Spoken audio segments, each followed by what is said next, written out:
Hello दोस्तों, सभी को राधे राधे। Good morning. तो कैसे हैं आप सब? आई होप आप सब ठीक होंगे और आप भी मेरी तरह अपनी पढ़ाई को अच्छे से कर रहे होंगे। तो दोस्तों, आज की सुबह हो जाती है मेरी सुबह के 5 बजे और उठने के बाद मैं आ जाती हूँ तुरंत मुँह हाथ धोकर अपने स्टडी टेबल पर। मुँह धोने के बाद भी मेरी नींद आँखों से छूट ही नहीं रही थी। ये मेरे साथ प्रॉब्लम है। मैं रात को कितनी भी जल्दी सोने की कोशिश करूँ, लेकिन सोते-सोते 12 या साढ़े 12 तो बज ही जाते हैं। फिर सुबह उठते ही मुझे बहुत दिक्कत होती है। ये रही मेरी भूतनी सी शक्ल, जो नींद ठीक से मुझे अपनी शक्ल बनाने नहीं दे रही थी। उसके बाद मैंने अपने बालों को समेटा और तुरंत अपना रिवीज़न करना स्टार्ट कर दिया। सबसे पहले मैंने रिवीज़न किया था बायोलॉजी की क्लास का, जो कल मैंने पढ़ी थी। पाचन तंत्र था, उसमें मैंने पढ़ा था कि हमारा खाना कैसे पचता है, हमारा पेट खाने को कौन से प्रोसेस में पचाता है। बायोलॉजी का तो रिवीज़न मैंने कर लिया। उसके बाद मुझे आने लगी थी थोड़ी सुस्ती, तो मैं गई थी नीचे अपने किचन में और लाई थी 1 गिलास गर्म करके पानी। और आपको तो पता ही है, मैं पीती हूँ रोज़ 1 गिलास गर्म पानी में शहद घोलकर। तो ये कुछ ज़्यादा ही गर्म हो गया, ठंडा होने में आ नहीं रहा था। फिर भी मैं एक बार चेक करके देख लेती हूँ। अभी भी बहुत गर्म था। मुझे लगता है आज मैंने आज की ड्रिंक ख़राब कर ली। दोस्तों, कोई सा भी अगर आप सब्जेक्ट पढ़ रहे हो तो उसका साथ के साथ रिवीजन करते चलो। इससे हमें लास्ट जब एग्जाम के दिन आएंगे बहुत ज़्यादा बेनिफिट मिलेगा। हमारे ऊपर इतना बड़ा बोझ सा हमें महसूस नहीं होगा कि हमने कुछ ऐसा होता है जब हम क्लास लेते चले जाते हैं तो फिर आगे का पढ़ते चले जाते हैं, पीछे का भूलते चले जाते हैं। उसको हमेशा याद रखने के लिए रिवीजन की बहुत ज़रूरत पड़ती है। इसलिए जो आपने कल क्लास ली थी उसको अगली सुबह उठते ही रिवीजन किया करो। मैंने सबसे पहले उठी और अपना रिवीजन स्टार्ट कर दिया। तो आज मैं जो मैंने कल पढ़ा था, यानी बायोलॉजी और मैथ का नंबर सिस्टम, फिजिक्स का मात्रा एपन मापन वाला चैप्टर का सब एक तरफ से रिवीजन करने वाली हूँ। और रीजनिंग के कोडिंग डिकोडिंग वगैरह सब मैं रिवीजन करने वाली हूँ। इससे ऐसा होता है कि जब हम आगे पेपर में एग्जाम में बैठेंगे तो तब तक हमारा 2 से 3 बार हमारा सारे चैप्टर वाइज हमारा सबका रिवीजन हो जाएगा। इसलिए आप भी जब भी कोशिश करें, पहले अपना रिवीजन करें जो हमने पुराना पढ़ लिया है, उसके बाद आगे का कुछ पढ़ें। दोस्तों, फिर मैं करने लगती हूँ अपना मैथ का रिवीजन। मैं आपको बता दूँ, कल मैंने मैथ में नंबर सिस्टम की क्लास ली थी। तो ये थे मेरे नोट्स। जो सबसे पहले मैंने पढ़ा क्लासिफिकेशन ऑफ नंबर्स। उसके बाद मैंने पढ़ा यूनिट डिजिट टॉपिक का मैंने 3 से 4 बार रिवीजन कर लिया है। जहाँ तक है मेरा तैयार हो चुका है, पूरा पक्का हो चुका है दोस्तों। फ्रेंड्स, मैंने मैथ का भी रिवीजन कर लिया है नंबर सिस्टम चैप्टर का। उसमें सबसे पहले फर्स्ट जो टॉपिक था क्लासिफिकेशन ऑफ नंबर्स पढ़ा मैंने। उसमें तो कुछ थ्योरी है, बस दो चार नोट्स वो है हमारे लाइन्स वगैरह जो हमें पढ़ने हैं। थ्योरी है, मतलब थ्योरेटिकल है स्टार्टिंग में।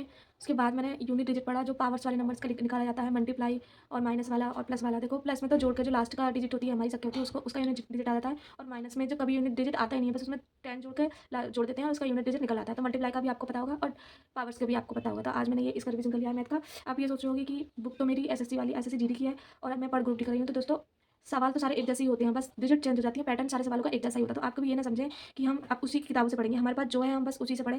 और कभी-कभी हमारे पास पैसे भी नहीं होते हैं दूसरी किताब खरीदने के लिए। तो सुना है ना आपने कि 10 किताबों से बेहतर है कि एक किताब को 10 बार पढ़ लिया जाए, बस वही सही है हमारे लिए। तो ज़्यादा किताबों में पैसे वेस्ट ना करें, जो आपके पास है उसी से पढ़ें।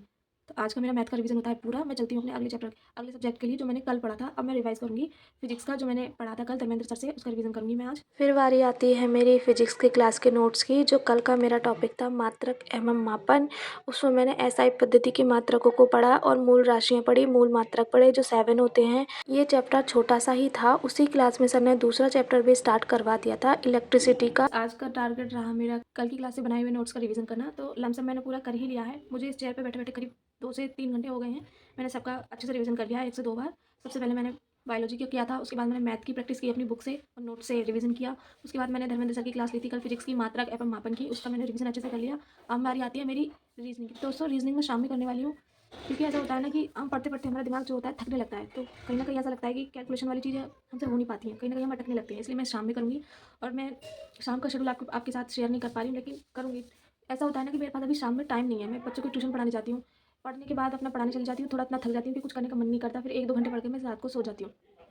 दोस्तों, उसके बाद मैं अब रिवीजन करने वाली हूँ रीजनिंग के बाद रिवीजन करने वाली हूँ मैं जो नवीन सर की क्लास ली थी। मैंने नायक फाउंडेशन बैच पॉलिटी की 52 क्लासेस पढ़ी हैं, उसका रिवीजन करूँगी मैं। उसके बाद मेरा आज का टारगेट पूरा हो जाएगा। फिर अगर मुझे कोई क्लास लेनी होगी तो मैं शाम के टाइम में लूँगी, शाम के शेड्यूल में। और मैं आपको कल शेयर करती हूँ उस शेड्यूल के बारे में, कल की वीडियो में उसको बनाती हूँ। आज के लिए मैं इतना ही काफ़ी है, क्योंकि मैं थक चुकी हूँ बात। और आज थोड़ी मेरी तबीयत भी ठीक नहीं है, नींद मेरी पूरी नहीं हो पा रही है 3-4 दिनों से, सर में भी बहुत तेज दर्द हो रहा है। और आप भी अपना रिवीजन करते रहिए और अच्छे से पढ़ाई करते रहिए। ये मत सोचना कि अगर आज हमने पढ़ लिया तो आज कल की क्लास हम स्किप कर देते हैं।